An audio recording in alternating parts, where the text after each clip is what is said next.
ছেলেটারে কইলাম এত টাকা দিয়ে ছাগল কিনিস না, সবকিছুর একটা লিমিট আছে। কিন্তু আমার কথা শুনলো না, শুনলো আমার কথা। আর মাঝখান থেকে আমি ফাঁসলাম। আর এখন তো দেশের মানুষ জানবে ছাগল বাই করলো বাবার পরিচয়। আমার ইজ্জত সম্মান আর থাকলো না। দেশের মানুষ কি আর জানতো আমি বাংলাদেশ রাষ্ট্র বোর্ডে চাকরি করি? আমার এই ঈদে আনন্দটাই মাটি করে দিল শয়তানের বাচ্চা। আজকে ওরে পাইয়া লই, ওর বাপের নাম ভুলাইয়া দিব।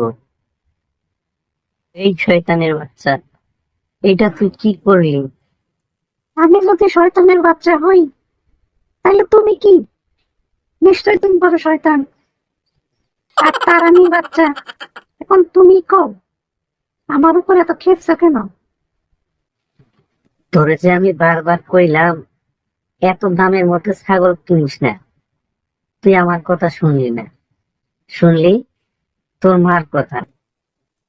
এখন তো আমার বাস যাওয়ার উপক্রম হয়েছে রে শয়তানের বাচ্চা। জীবন ভর শুনলাম তুমি মাইসের বাস দাও, তোমার বাসটা দিল কে বাবা? আর কে দিবে? তোর মতো জাউরা ছেলে থাকলে কি আর অন্য কে বাস দিয়ে সাহস পাবে? তাহলে তো বুঝতেই পারছো আমি কেমন মাল। এবার ঈদে 12 লাখ টাকা দিয়ে ছাগল কিনেছি, অবাক করে দিচ্ছি সবাই রে। তুই থাম, আর বলিস না। এটা দেশের মানুষ জেনে গেছে। সবাই বলাবলি করছে যে ছেলেটা এত টাকা দিয়ে ছাগল কিনলো, সে আসলে কার ছেলে? আর এতটুকু ছেলে এত টাকা পেল কোথায়? আমি তো আর কোনো উপায় খুঁজে পাচ্ছি না রে গাধার বাচ্চা। বাবা, তাইলে তো আমি বিরাট বড় ভুল করে ফেলেছি। এখন কি করা যায় তাই বলো। উপায় একটা পাইছি, এছাড়া অন্য কোনো অপশন নাই। যদি তুই রাজি থাকস।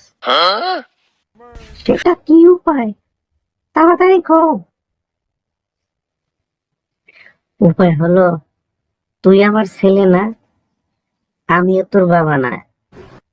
কেউ যদি জিজ্ঞাসা করে তোর বাবা কে, তুই বলবি ছাগল তোর বাবা। হালার পুরো ছাগল তোর বাবা আর আমার দাদা, এটা মানুষের কাছে প্রচার করবো। তুমি টাকা কামাইছো, আমি কুরবানি দিছি, এই যে দুশারটা কোথায়? টাকা তো খরচ করতে হবে নাকি? আসসালামু আলাইকুম প্রিয় ভিউয়ার্স। আমার ছেলে কর্মকাণ্ডে আমি অতিষ্ঠিত। সে এবার 12 লাখ টাকা দিয়ে ছাগল কিনেছে এবং দেশের মানুষ এটা নিয়ে সমালোচনার ঝড় তুলেছে। আমি আপনাদের পরামর্শ চাই। আর অবশ্যই চ্যানেলটিতে সাবস্ক্রাইব করে রাখবেন, লাইক কমেন্ট শেয়ার দিতে ভুলবেন না।